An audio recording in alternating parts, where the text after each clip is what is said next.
Saudara, masih dari Pulau Mansinam, pulau di mana Injil pertama kali masuk di tanah Papua oleh Otto dan Geisler. Dalam video-video sebelumnya saya sudah sedikit menceritakan bagaimana perjalanan Otto dan Geisler dari Jerman ke Belanda, ke Batavia sampai masuk ke Papua. Dan setelah itu, menurut sejarahnya, berdatangan juga misionaris-misionaris yang lain, dan juga ada misionaris dari Jerman, pendeta Van Hessel, dan beliau juga pada akhirnya datang ke sini dan mendirikan gereja pertama di Pulau Mansinam ini. Dan kalau saudara melihat, ini adalah sisa-sisa fondasi dari gereja pertama yang ada di Pulau Mansinam ini, ya. Sudah tidak dipakai lagi, tapi masih terlihat strukturnya. Dan ini kalau saudara lihat di monumen tugu ini, ya, ada gereja Bethel didirikan oleh C.L. Van Hessel dan Tuan Bing, ya. Dan ini tentu sejarah yang sangat menarik buat kita, ya. Gereja ini sudah tidak dipakai lagi dan sekarang beralih ke gedung yang baru yang dipergunakan di sini. Dan ini sekarang kalau kita lihat di papan nama yang di sini, itu menjadi gereja Kristen di tanah Papua, ya. Ya, gereja Kristen Injili di tanah Papua, Klasis Manokwari, Jemaat Laheroi Mansinam.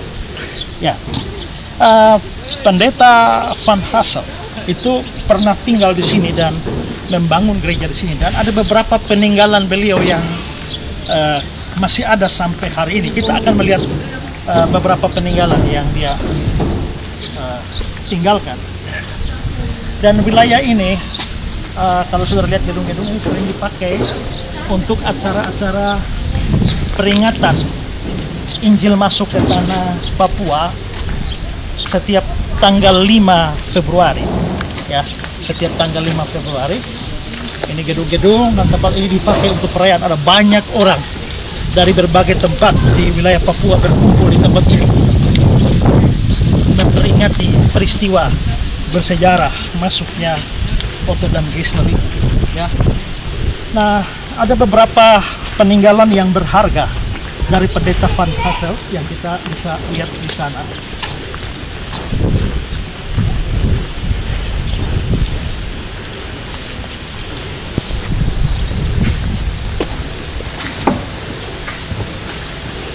Ini ada beberapa prasasti yang telah ditandatangani sebagai bagian dari semacam doa pemulihan suku Dorere di sini. Tapi ini belakangan.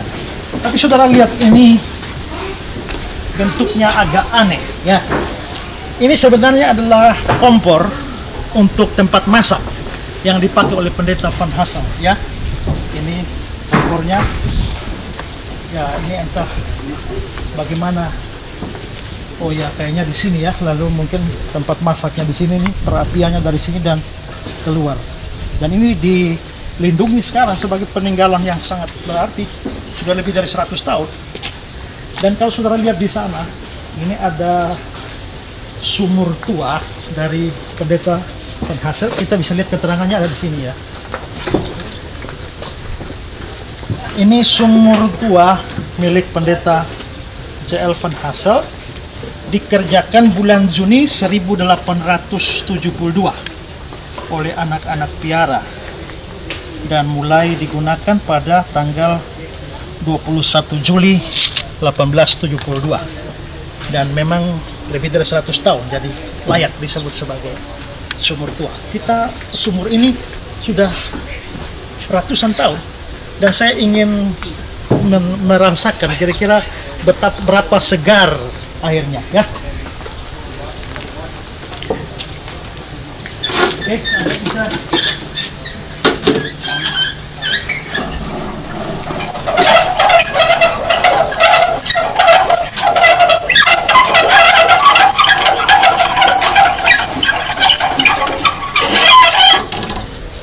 coba kasih.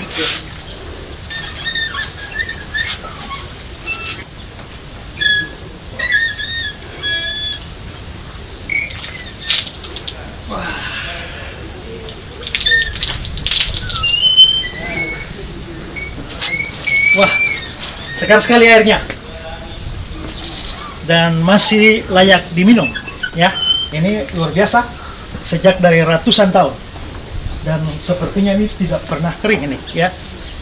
Nah, tapi saudara-saudara, ada yang menarik ketika saya melihat sumur ini. Teringatlah saya percakapan Tuhan Yesus dengan perempuan Samaria. Ada sumur Yakub yang sering dipakai untuk minum. Tapi satu keunikan dari Tuhan Yesus adalah Tuhan Yesus itu pandai membawa hal-hal yang sifatnya jasmani itu meloncat kepada hal-hal rohani. Kita lihat bahwa pada waktu dia membangkitkan orang mati, Lazarus, itu persoalan fisik. Tapi dia membawa pada sebuah kebenaran rohani, yaitu akulah kebangkitan dan hidup. Pada waktu dia mencelikan mata orang buta, itu urusan fisik.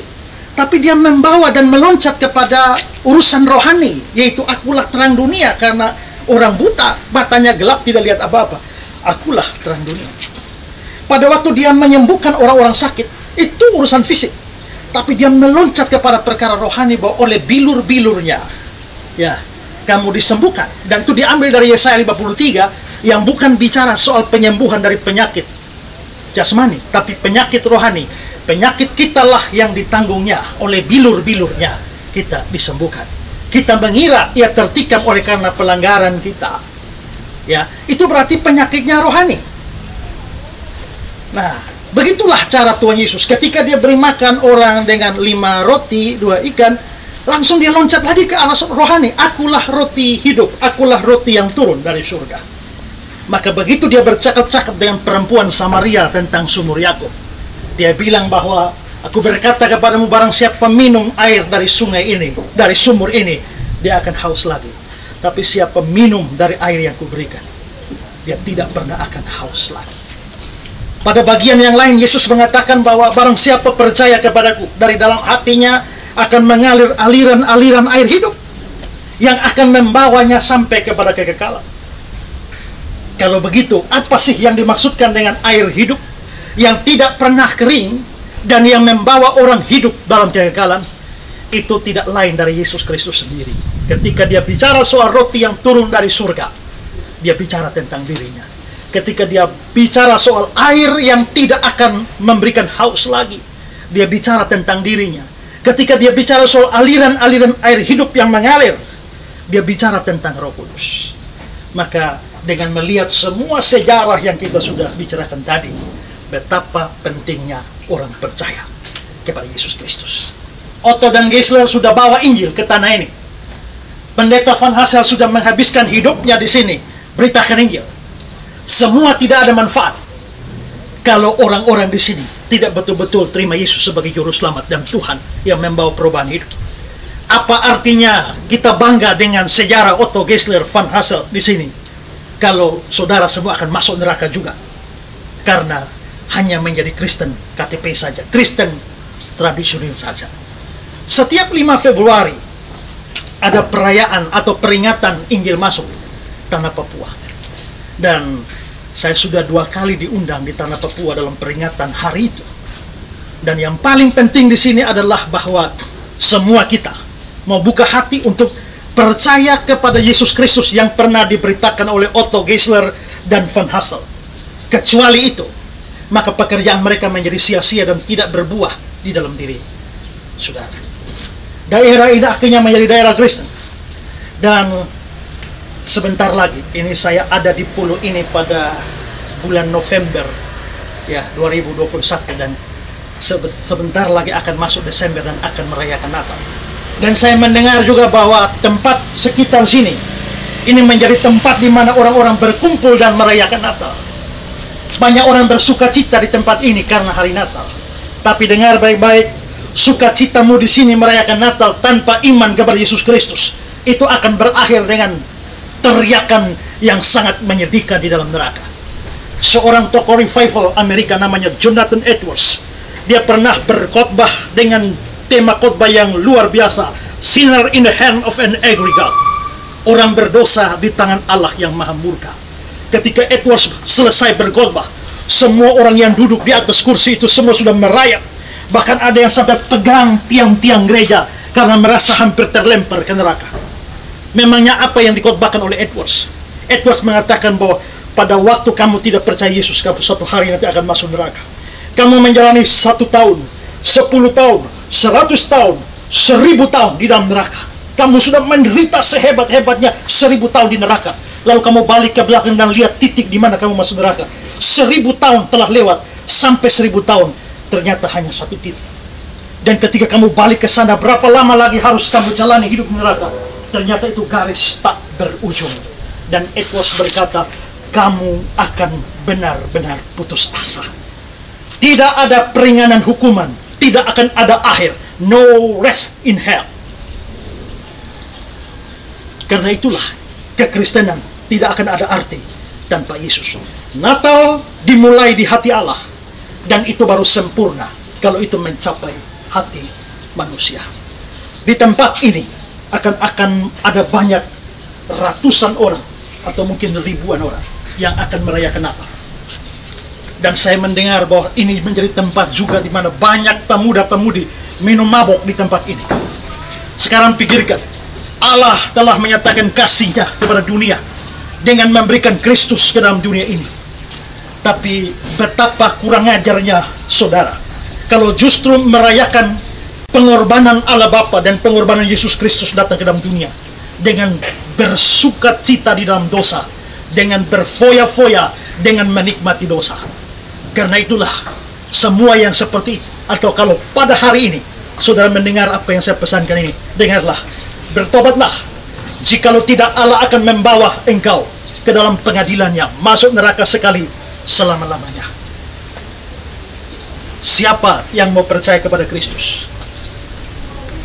Sama seperti orang tidak bisa dipuaskan dari sumur Yakub, sama seperti orang tidak bisa dipuaskan dari air sumur tua Van Hessel ini. Jiwamu tidak akan puas dengan seluruh kenikmatan dunia ini sampai kamu menemukan air hidup yang sesungguhnya, Yesus Kristus Tuhan. Sebentar lagi kita rayakan Natal. Mari semua siapkan hati dengan baik dan merayakan Natal secara benar. Terimalah Sang Bayi Natal Juru Selamat dunia itu di dalam hatimu.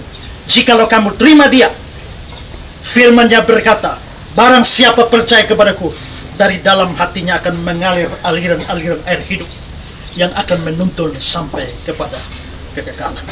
Jangan puas hanya menjadi Kristen KTP, tapi puaslah kalau kamu punya Yesus di dalam hatimu. Sudahkah bayi Natal lahir di hatimu? Sebab Natal tak akan berarti tanpa kasih-Mu.